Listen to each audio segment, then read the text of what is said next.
Coming up on the Riviera, a special in-depth profile of female police officers and their contributions to keeping the city of Riviera Beach safe. Plus, we'll introduce you to the stars of Riviera Beach. All that and a whole lot more coming up next on the Riviera.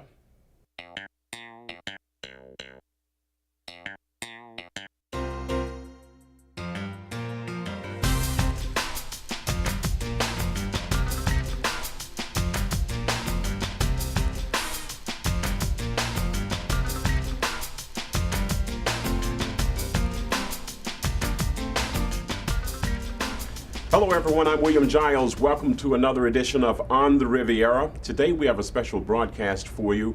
We are taking an in-depth look at veteran female police officers with the Riviera Beach Police Department.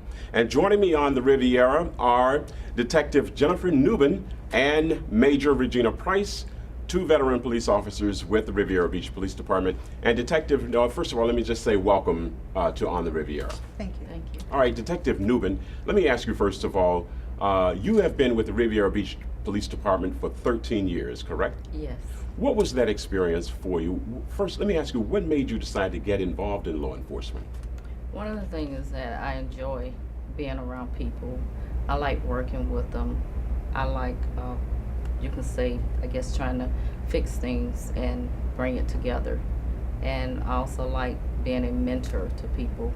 And being in law enforcement, you have to wear several different hats, and that's what really made me want to be in it. Now, you actually started 4 years prior. Before you became a full-fledged officer, you were involved for about 4 years with the department, correct? Yes, I was a reserve police officer for Riviera Beach Police Department.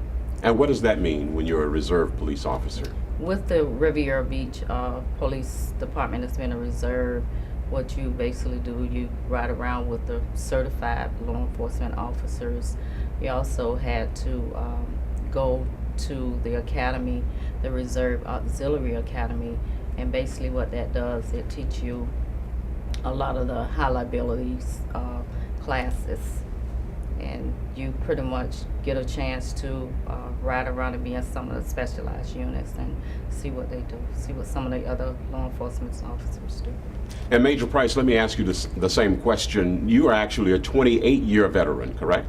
Almost 28 years. Yes. Almost 28 years. How did you get involved in law enforcement? I was intrigued with the aspects of law enforcement, the interaction with people in the community, and it kind of drew me to this career. All right, and starting out, tell me about some of the challenges you might have faced as a female police officer. Was it difficult for you? Initially, it wasn't difficult, but people looked at you different. You didn't command the same respect that our male counterparts did. But over time, it evolved where we were respected as law enforcement officers. And you mentioned respect. Did you also didn't get respect from your colleagues, your male counterparts? There were a few that did not respect women in law enforcement. They had a kind of an opinion that women should not be in this field because we could not perform to the level that they could perform. Now, in 28 years, I would have imagined that you have seen a lot in the community. Anything that stands out in your mind that was something that you will perhaps never forget? There are calls that stand out, but I try and just work it into learning from those experiences that I've gone through. Some of the challenges, we're trying to fit in as with my male counterparts and getting the respect from them as well as from the citizens. Those are some of the changes internally within the police department, within the city, but I've also seen the city evolve and get better and grow as a city. All right, what about you, Detective Newman? Anything that stands out in your mind in your career? Pretty much some of the same things that Major Price was saying. The city has really grown. There's always changes. There's always things that you need to try and learn as far as, dealing with some of the case laws and going out to different calls.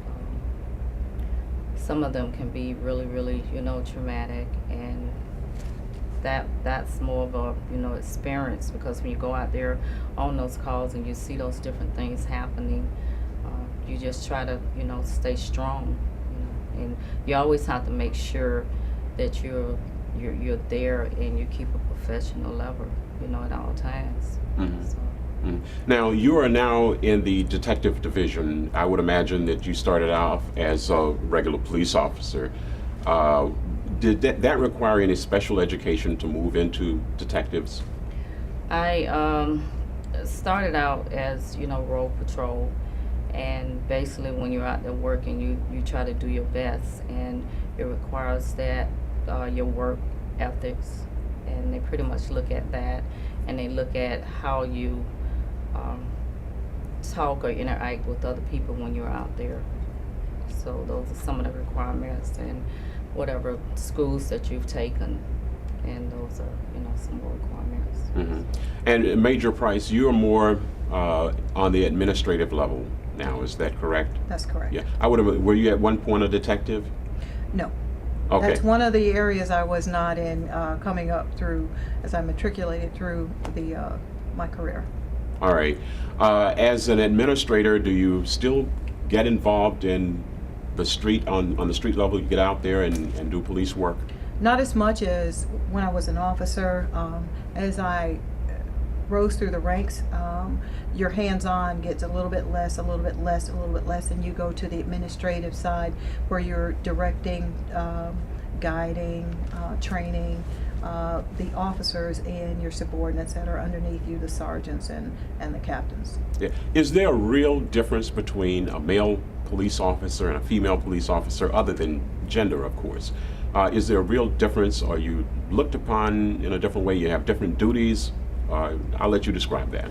No, when you come in, you have to perform the same skills. You have to be able to do the same things. You have to be able to interact with people, whether you're male or female.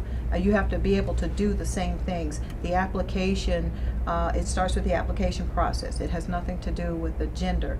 It goes through going to the agility test and going to school. You have to pass the same test. You have to be able to do the same physical task to become a police officer. So there's really no difference. There's no special assignment for women versus a special assignment for men. What about when you're out, any particular challenges you might face as a police officer, as a female police officer specifically?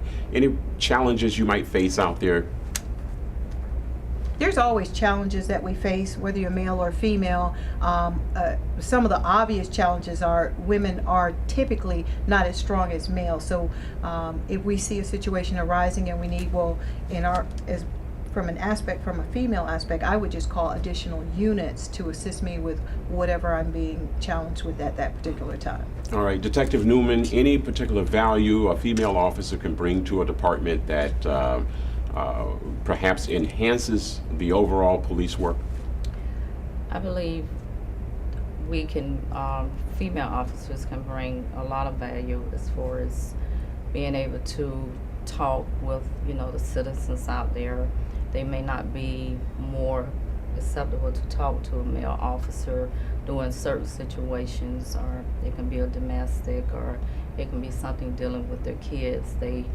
They'll feel more open to talk to a female officer than they will, feel open to talk to a male officer. So it's different situations, different incidents. So, and I believe that we have a lot of value in that we bring to the department. All right. We'll take a break right here. My guests are Detective Jennifer Newman and Major Regina Price. When we come back, we'll discuss the family aspect and whether that has any bearing on doing the job at the Riviera Beach Police Department. We'll be back in just a moment.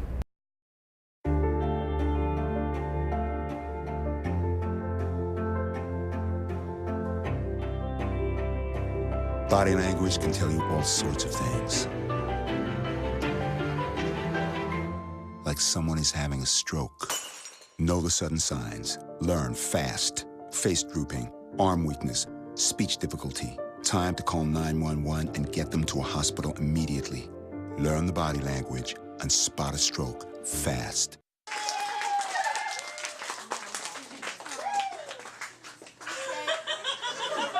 My daughter.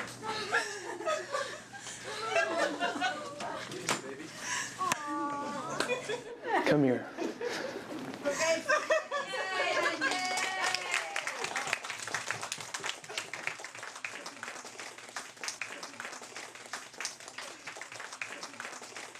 I love you, Dad. Most of the time, Officer Jennifer Diaz has no idea what situation she might be running into. Today, she knows exactly what she's getting into, and she loves it. You gonna be good today? You gonna rock FCAT? Children at Washington Elementary look forward to Officer Diaz visiting their school. They demonstrate that with great love and affection. Working with these kids, it's an amazing feeling. At the end of the day, when these kids go home and they're happy, or when you know that you're walking into a school and like practically all the kids are screaming your name, you know you're doing something different in the community. How many of you still wear your great shirt? How many of you can tell me what great stands for? Tell me what great Officer stands Diaz is one of 2 officers from the Riviera Beach Police Department working with the GREAT program. GREAT is an acronym for Gang Resistance, Education, and Training. It's a violence, bullying, and gang prevention program. We try to keep kids out of gangs. We try to show them conflict resolution if someone approaches them to bring them into a gang. We also try to show them about bullying, cyberbullying, phone bullying, everything. We're trying to keep these kids away because this is what's leading to the violence in our schools and the violence in our neighborhood. Working with the GREAT program, Officer Diaz is able to do 2 things. She's able to build a better relationship between the police department and the community, and she's able to help young people achieve their goals by steering them in the right direction. A lot of these kids, they want to be doctors, they want to be lawyers, they want to be, they want to be Elams, they want to be Hesters, they got dreams. And the best way to work this GREAT program is to continue to build on their dreams and show them that through hard work and through, working and doing school and good behavior, they can get to those dreams. For On the Riviera, I'm Walter Stevens reporting.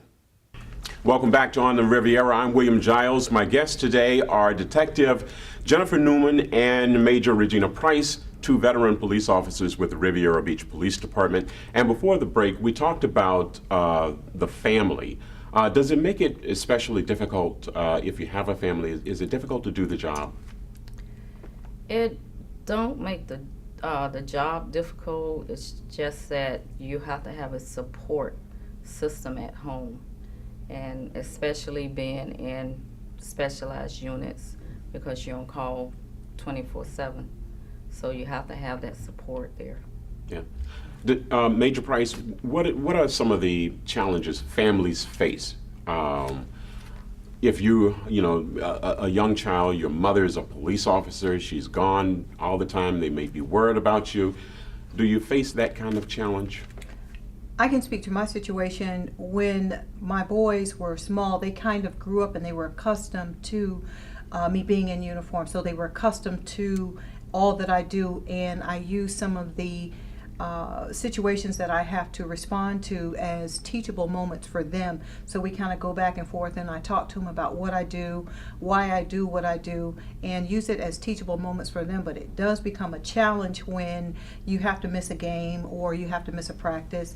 And it's like Detective Newman said, that you need that support system there so that they understand, your partner understands, or your husband or your wife understands that, yes, you are on call 24 hours a day, 7 days a week. The phone does ring 24 hours a day, 7 days a week.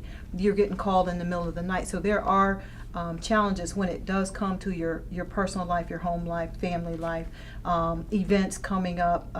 There are oftentimes you may have to miss, and your family they have to understand, or you have to at least explain to them, and then your partner has to be supportive of the fact that there are holidays you may miss because you're working. Mm-hmm. And we want to emphasize that makes no difference whether you're a male officer or a female police officer. Does right? not make a difference. Does the family have a sense of danger for you? Do they worry about you in this job? I mean, you put your lives on the line for all of us to keep us safe. Do they have a sense of danger, or do they worry about that?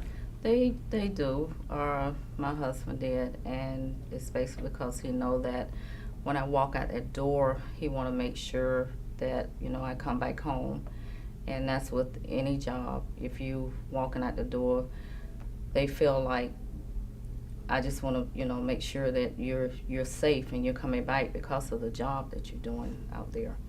So there's a worry there. And that worry never stops. It continues up until this day. So. Well, I can only imagine what that must be like. I've never experienced anything like that, but I have had an opportunity to work with police officers and see what you go through. What about when you go to a scene and there are young children in harm's way, or perhaps have already been harmed? Does that have an effect on you? Yes, it does have an effect, because we have, as female officers, we have a tendency to want to make sure, and we want to make sure the little ones are taken care of. We kind of gravitate towards them because I guess it's an inbred instinct in us as females or women or mothers in law enforcement to want to nurture or make sure that they are taken care of and get them whatever aid they need as quickly as possible. All right, coming out of the break, we saw Officer Jennifer Diaz and what her role with the department, which is an educational role. Talk about that a little bit, Major Price. Is that important too for officers to get involved in the community and help educate our school children? Absolutely. We all too often are looked upon as the bad people, and what Officer Diaz does is she goes into the schools and she talks with and educates both teachers and students about the role of police officer, her role in the school system, her role as a police officer, to teach them the programs that she's teaching, such as the GREAT program. All right, and I would imagine that when you're out there, you meet some people who don't look upon you as the bad people, but kind of think you're kind of cool. You ever get that experience? Yes, I've gotten it numerous times. I mean, they look at you as if you're a mentor to them, and you can see just the smile on their faces just to see a female in law enforcement, it's being a law enforcement officer. So, yes. And how important is that to our youth today, especially that you are able to serve as a mentor to them? I think it's very important, because you can always guide someone or lead them, to a better life of living, or to a better, education, kind of guide them as what they want to be. They'll either say, well, I want to be a law enforcement officer, or I want to be a doctor. So it feels good to hear kids say that. Major Price, what advice would you have for young ladies who might be in a police academy? We have these academies in high schools right now, law enforcement academy, who might be thinking about seeking a career in law enforcement. What advice would you give them? Education is going to be the foundation. That's first and foremost, your education. And in law enforcement, you don't always have to be, or you don't have to be, just a police officer. There's so many branches of law enforcement that you can get into. You can get into crime scene, you can get into telecommunications, you can get into the IT portion of law enforcement, like Detective Newman is. You can go into the detective side.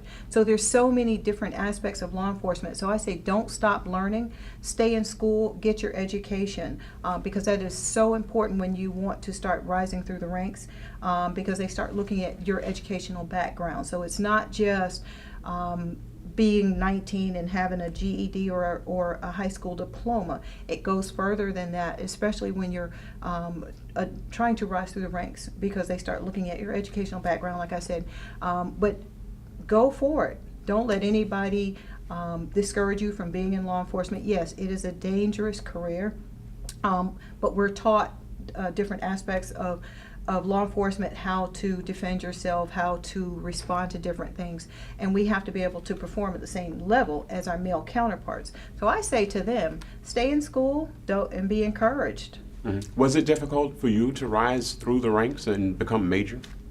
It wasn't difficult, but it is a challenge as far as the whole process and studying and still working and raising children. So it does become difficult at times when you have to pull back just to get, for instance, to the sergeant level. They give you materials you got to study, you got to stay on top of case law, like Detective Newman says. You have to be aware of everything that's changing around you, and each level it gets a little bit harder to try and achieve because of the process that you go through. Now, I'd like to ask the both of you.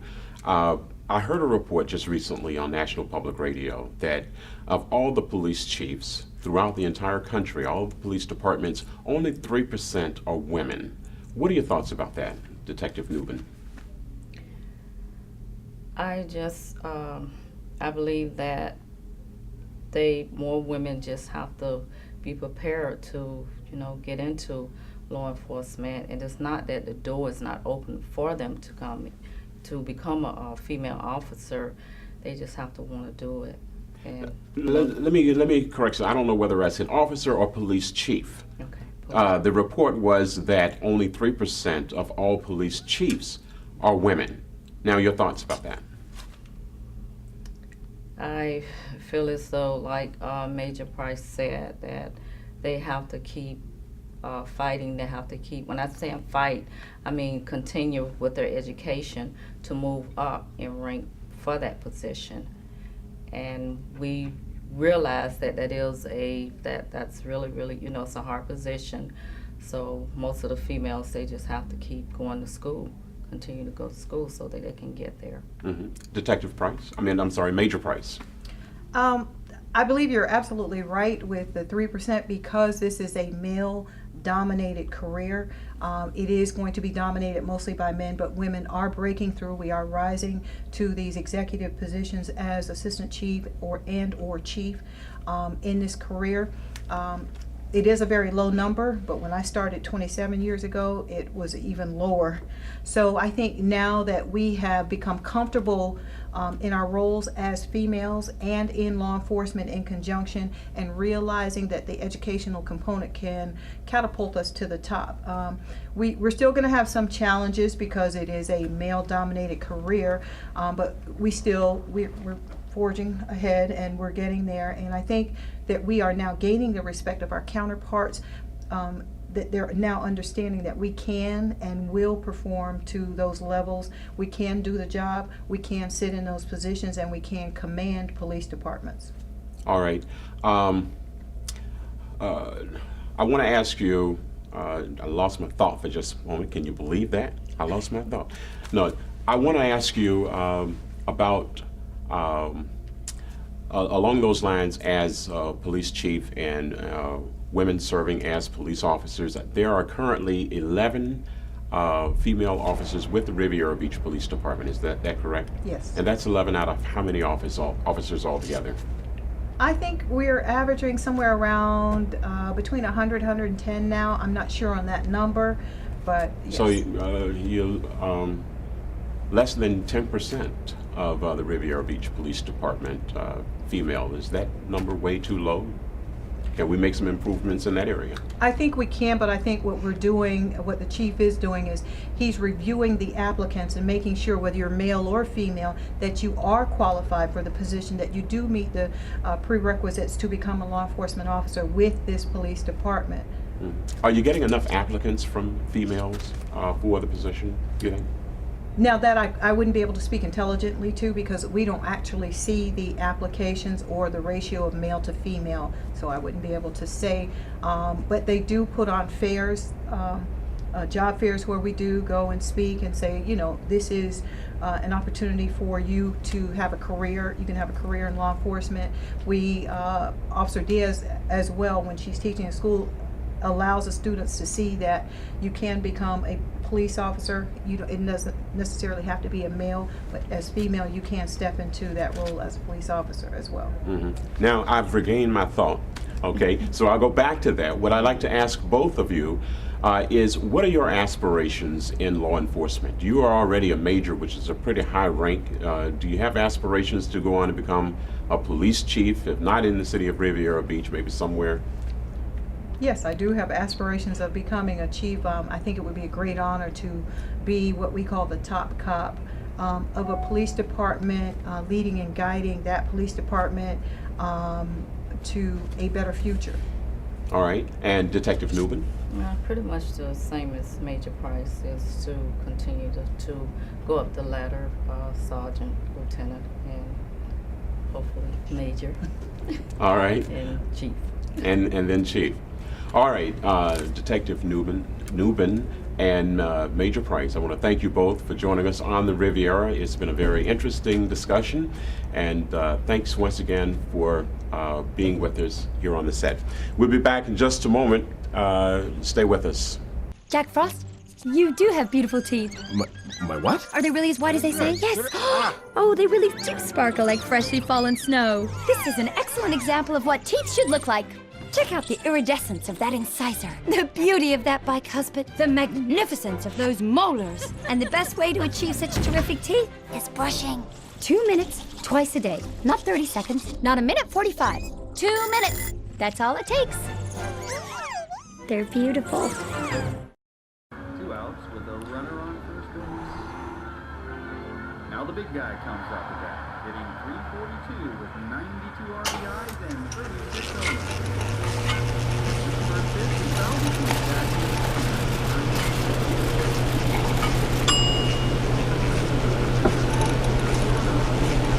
Chill raw and prepared foods promptly. 1 in 6 Americans will get sick from food poisoning this year. Keep your family safer. Check your steps at foodsafety.gov. Welcome back. Well, Governor Rick Scott is apparently keeping a close eye on economic development in South Florida, and among the locations that pique his interest is the city of Riviera Beach. And as On the Riviera's Deborah Hall shows us, the governor recently visited Riviera Beach for the 3rd time in 12 months. As he tours Barron Sign Manufacturing in Riviera Beach, one of Palm Beach County's most successful businesses, Governor Rick Scott is seeing firsthand signs of better economic times in South Florida. It's wonderful to be here at Barron Signs, another successful company that is growing and would grow even more if we can get rid of the sales tax on manufacturing equipment. It's the right thing to do for Florida jobs. This is the governor's 3rd visit to Riviera Beach in 12 months. An indication Scott could be taking a keen interest in this city's aggressive economic development efforts. And when a business such as Barron Signs is able to expand its operation, the governor seems to have an irresistible urge to visit.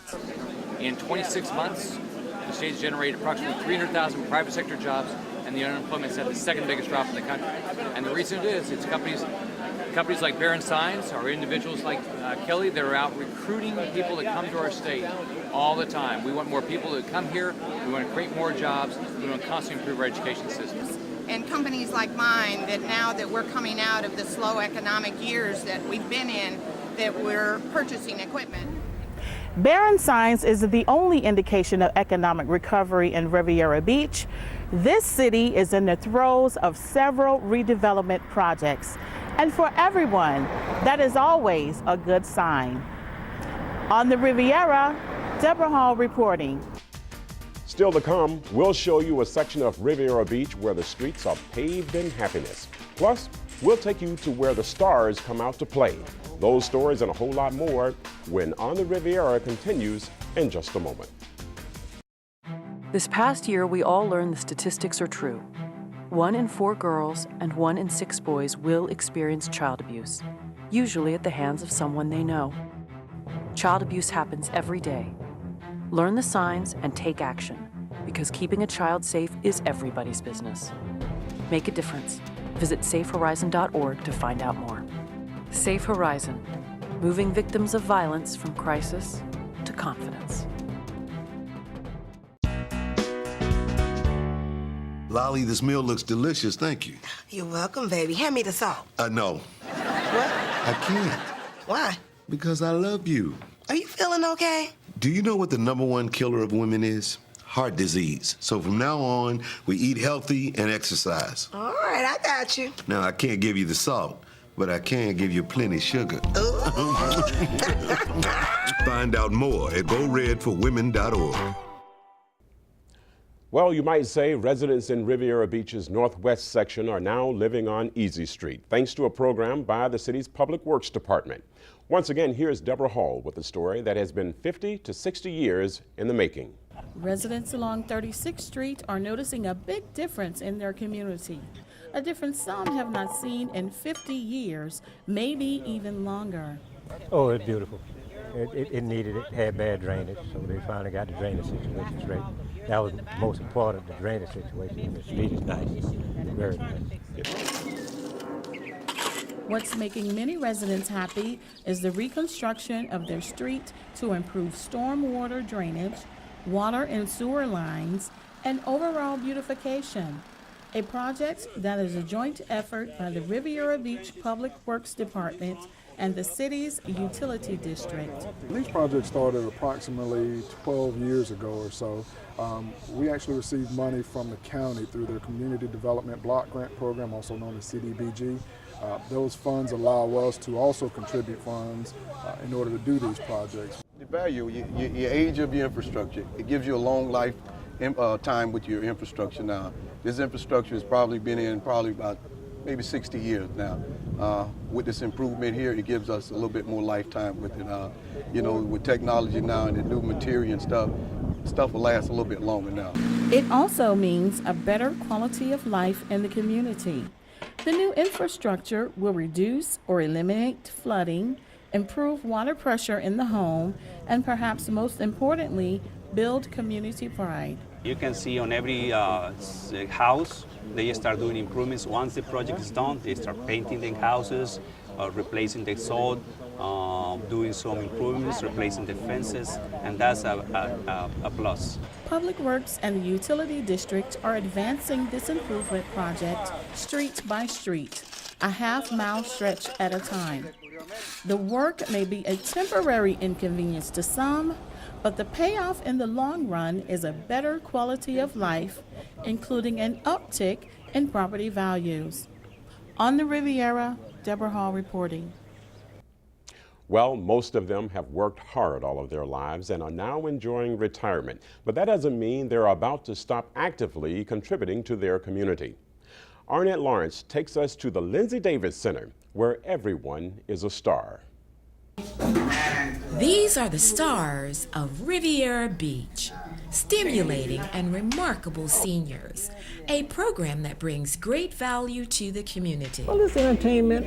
You can always come in and meet a friend and talk and laugh and joke around, you know. And it's good for seniors.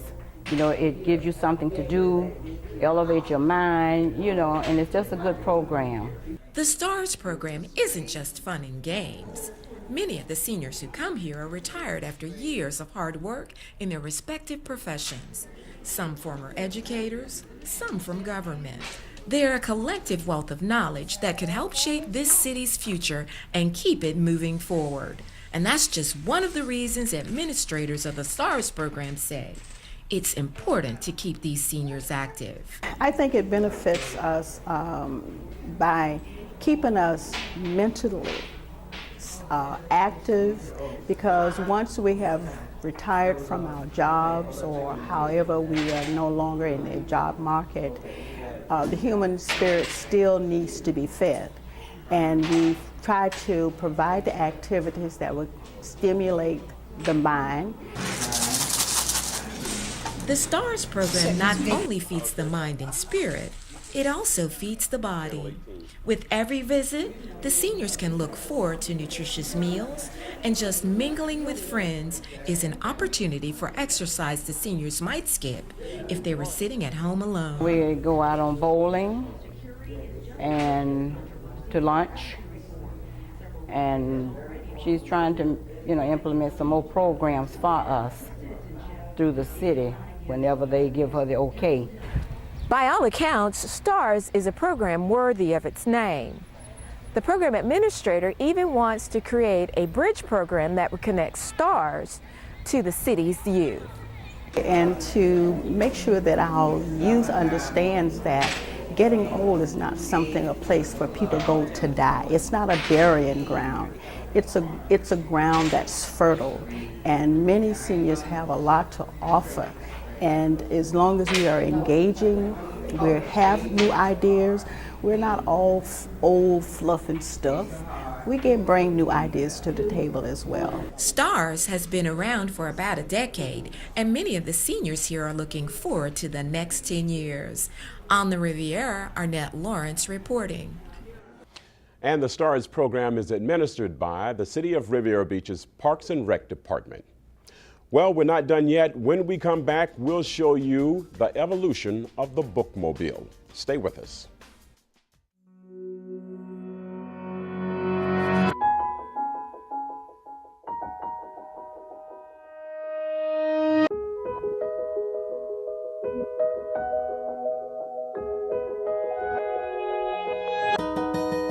For those dealing with the daily struggles of caring for a loved one, we hear you. That's why AARP created a community with experts and other caregivers to help us better care for ourselves and the ones we love. All in together now. We can make it better now. Come on, can we do it? Yeah, you know that we can. We rope it up, cause we know how to jump. We roll it out, cause we know how to skate. We'll cut it down, cause we know what to eat. We'll swap it out. Can we do it? Yeah, you know that we can. Can we do it? Just moving a little and eating better every day can help make you and your child healthier. Search We Can to find doable tips and activities that you can use every day. Finally, on the Riviera, for decades, the bookmobile has been a favorite summer pastime for children and adults alike. Well, now a descendant of the bookmobile is continuing that tradition, but as Yasmin Clark shows us, with an extraterrestrial feature. The Cybermobile at the Riviera Beach Public Library is one of the best kept secrets, diligently serving the community since September of 2010. The $180,000 fully air-conditioned Cybermobile is hard to miss with its realistic graphical representation of iconic national and international landmarks such as the Golden Gate Bridge and Italy's Colosseum. Once inside, residents have access to 6 computer workstations, all fully equipped with internet access. Patrons can also obtain their library card and select from over 15,000 books. The Cybermobile is really the library's way of providing outreach services to residents who may not be able to reach the main library for one reason or another.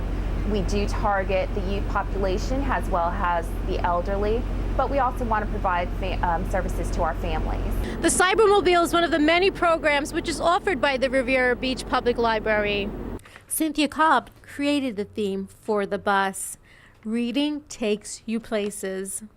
With today's technology, a lot of things that adults are doing are having to do with the use of computers. And one of the things that we have found that with adults, we really do need to have on an ongoing basis computer literacy classes, which we have twice a week.